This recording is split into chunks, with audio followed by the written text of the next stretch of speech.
नमस्कार दोस्तों, मैं एक सारवी चंद्रशेखर ओगले आपका अपने शनि शर्मा के यूट्यूब चैनल पे स्वागत करता हूँ। हम देखेंगे निफ्टी और बैंक निफ्टी का एनालिसिस। आज भी निफ्टी और बैंक निफ्टी ने फ्लैट नेगेटिव क्लोजिंग दी है। और सबसे बढ़िया सेक्टर आज अगर कोई रहा है तो वो फार्मा, ऑयल एंड गैस और एनर्जी सेक्टर बहुत ही बढ़िया movement the. Oil and natural gas energy ने 1% से ज्यादा मूवमेंट दी है। आईटी सेक्टर सबसे ज्यादा आज निगेटिव रहा है। आज यहाँ पे अगर देखोगे तो ये एक ट्रेंड लाइन है। ये आपको नजर आ रही है, ये ट्रेंड लाइन है।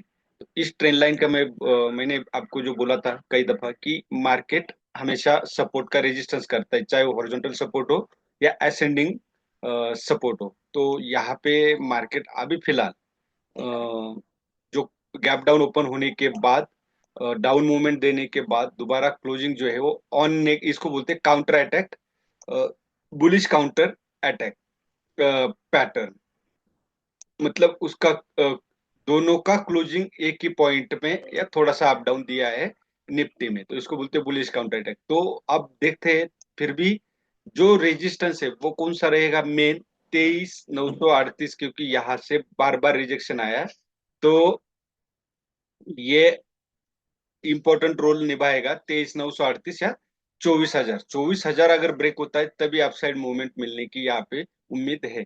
फिलहाल ये कैंडल क्या दर्शा रही है, बुलिश काउंटर अटैक पैटर्न है। तो बुलिश है, यहाँ से अपसाइड जाना चाहिए। ये कैंडल देख के मैं आपको बता रहा हूँ, कोई मेरे मन से या कोई आपको होप नहीं। अब यहाँ पे जो 23,530 का जो सपोर्ट था वो ब्रेक किया, लेकिन सस्टेन नहीं हुआ है, अपसाइड क्लोजिंग दी है।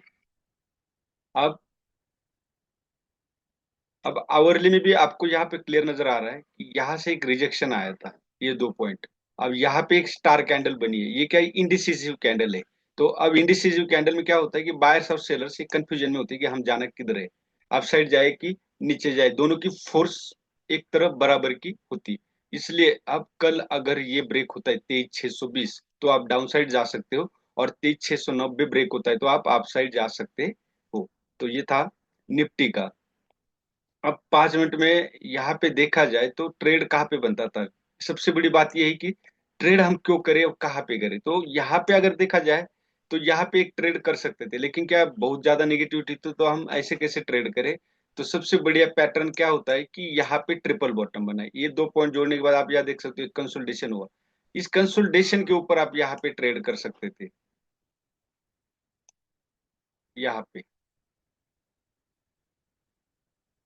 ये ट्रेड आप यहाँ पे कर सकते थे। क्यों? क्योंकि ये ट्रिपल बॉटम, यहाँ पे ट्रिपल बॉटम बन रहा था, इसीलिए यहाँ पे एक ट्रेड बनता था। और सेकंड ट्रेड यहाँ पे था, क्यों? क्योंकि यहाँ देखो ये रिजेक्शन आया हुआ था, ये रिजेक्शन पॉइंट था।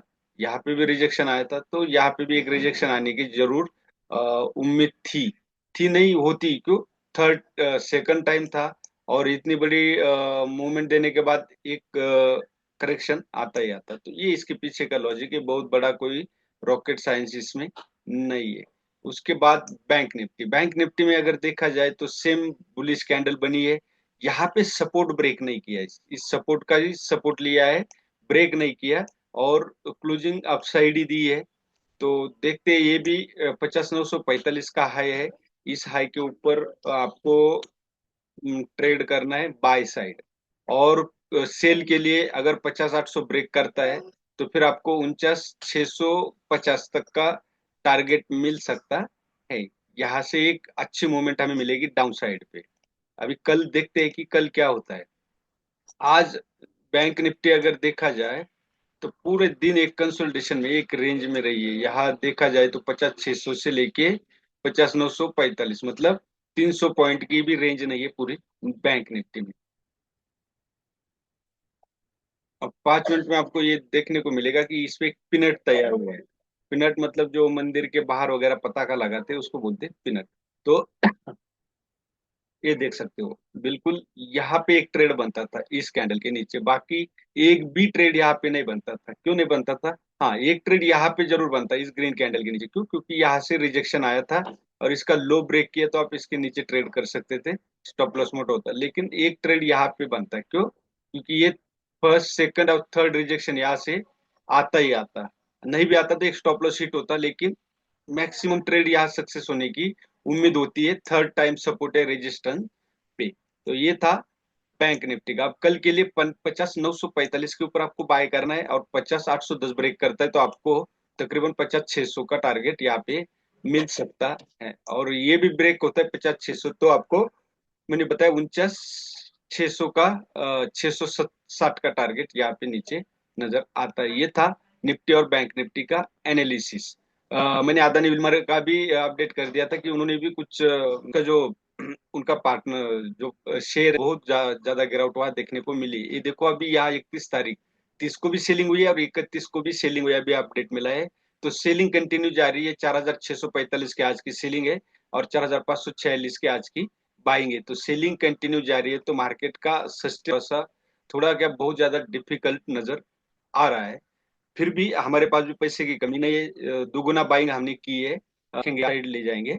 बाहर का पैसा भी आना बेहद जरूरी है। तो ये था निफ्टी बैंक निफ्टी का एनालिसिस, मैंने आपको बिल्कुल क्लियर कर दिया, बताना चाह रहा था। इसके पीछे के हर एक लॉजिक मैंने आपको बता दिया। यही था आज का एनालिसिस। वीडियो अच्छा लगे तो लाइक शेयर और सब्सक्राइब जरूर कीजिएगा। और मेरा चैनल है CNU इन्वेस्टमेंट और सेन शेयर मार्केट, दो चैनल है, आप दोनों ही ज्वाइन कर सकते हो, जिसपे कि आपको स्विंग ट्रेड मैं पोस्ट करता हूँ जो आपको सीखने के लिए मिलेगा। कोई बाय सेल रिकमेंडेशन नहीं, ओनली फॉर एजुकेशन पर्पज से। Thank you. जय हिंद, जय भारत।